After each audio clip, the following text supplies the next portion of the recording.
Bonjour à tous, aujourd'hui l'épisode va se décomposer de manière un petit peu différente de d'habitude. Dans un premier temps je vous présenterai le film et ses anecdotes, ça c'est ce qu'on fait en général, et dans un second temps je vous parlerai de cette fameuse polémique qu'il y a eu entre Cannes et Netflix. Du coup le film c'est quoi? Comme vous l'avez vu dans le titre, c'est Okja, un film de Bong Joon-ho qui sortira sur Netflix en France fin juin 2017. Le casting est plutôt pas dégueu avec Jake Gyllenhaal, Tilda Swinton, Lily Collins, Steven Yeun, Pandano et Han Seo-yeon.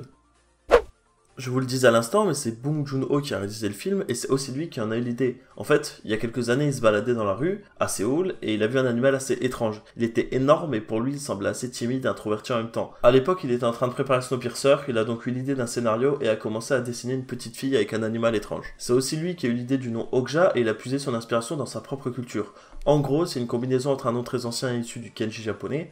Pour ceux qui savent pas, le Kenji, c'est des caractères permettant d'écrire une langue, en gros, hein, évidemment. Et pour sa deuxième inspiration, il s'agit d'un surnom commun utilisé pendant la période coloniale coréenne. Vous l'avez compris, mais l'animal Okja n'existe pas, il est plutôt atypique, avec une peau pachydermique et l'allure d'un gros cochon. Du coup, pour le créer de toute pièce, ça a été un sacré challenge pour eux. Le réalisateur a fait appel à un dessinateur, Lee Chul-jeng, c'est lui qui avait fait un croquis du monstre de The Host, film réalisé auparavant par Bong Joon-ho. Il a donc étendu ses idées sur papier, et il s'est ensuite tourné vers une société spécialisée dans la CGI pour le créer numériquement. C'est Eric Jan Debouwer, Oscar des meilleurs effets visuels pour l'Odyssée de Pi qui s'en est chargé. Après avoir collaboré ensemble dans Snowpiercer, Bong Joon-ho voulait absolument Tilda Swinton pour jouer le rôle de Lucy Mirando. Elle suit le projet depuis le début et c'est d'ailleurs l'une des productrices. Bon, c'est bien mignon d'avoir trouvé Tilda, mais pour eux le plus dur c'était de trouver Mia, ou Mija, je suis désolé, je sais pas comment ça se prononce. C'est après avoir vu le film Monster, dans lequel Han Seo-yeon l'a époustouflé, que le réalisateur a choisi de la choisir pour le rôle. C'est Giancarlo Esposito qui a remplacé Bill Nighy après son départ. Au passage, il s'agit de la deuxième collaboration entre Jake Gyllenhaal et Paul Dano après Prisoners. D'ailleurs, après War Machine, un film avec Brad Pitt qui n'est pas encore sorti, il s'agira du deuxième film de Netflix coproduit par Plan B Entertainment, mais aussi du deuxième film de Netflix avec Kelly MacDonald, le premier était Special Correspondence en 2016.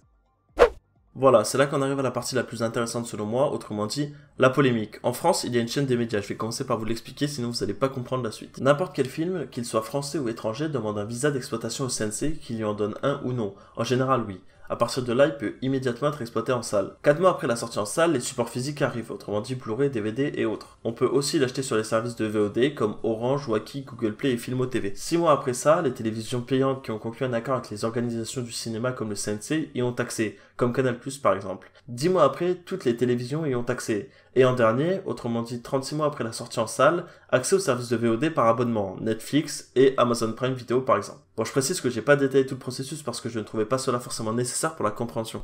Du coup, le problème, c'est qu'à l'heure actuelle, Netflix fait partie de sa dernière catégorie. Et étant donné qu'ils arrivent à s'autoproduire, par exemple avec Okja, qui a coûté 50 millions de dollars qu'ils ont sorti de leur propre poche, ils ne financent pas du tout le cinéma français, puisque le film ne sort pas en salle, donc la part des tickets de cinéma qui est reversée au CNC quand vous achetez une place est inexistante vu qu'aucun ticket n'est vendu. Et comme le Festival de Cannes est un festival français, Pedro Almodóvar, le président du jury, a déclaré qu'il ne souhaitait pas donner de prix à de tels films étant donné qu'ils vont à l'encontre du principe même du CNC.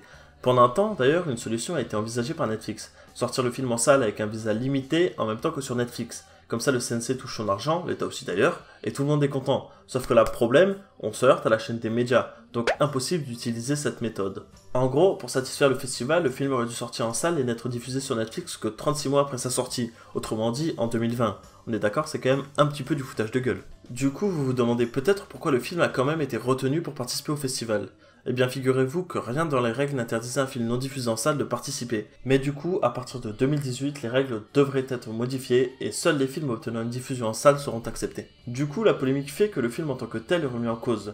Doit-il sortir en salle pour être considéré comme une œuvre cinématographique à l'état pur? Donnez-moi votre avis en commentaire, j'aimerais bien savoir ce que vous en pensez. Et là, on se heurte à un second problème, Hollywood. Je m'explique, on sait tous qu'Hollywood formate pas mal ses films et on a souvent des conflits entre les studios et les réalisateurs qui n'ont pas assez de marge de manœuvre. Les meilleurs exemples pour moi ces dernières années sont les 4 Fantastiques et Suicide Squad. Sauf que là, Netflix a dit à Bong Joon-ho, viens par là mon coquin, on te donne 50 millions et toi tu fais ton film tranquille comme tu le sens. Lui, bah il était content, et la vision du réalisateur est respectée, tout le monde est content. À part le CNC. Et ça pose un vrai problème à Hollywood, combien vont-ils perdre d'œuvres comme ça? N'hésitez pas à réagir directement en commentaire, je vous remercie d'avoir regardé cette vidéo. Si vous avez des questions comme d'habitude, n'hésitez pas à me les poser. Si vous avez des suggestions pour les films, le formulaire est en description. À dimanche!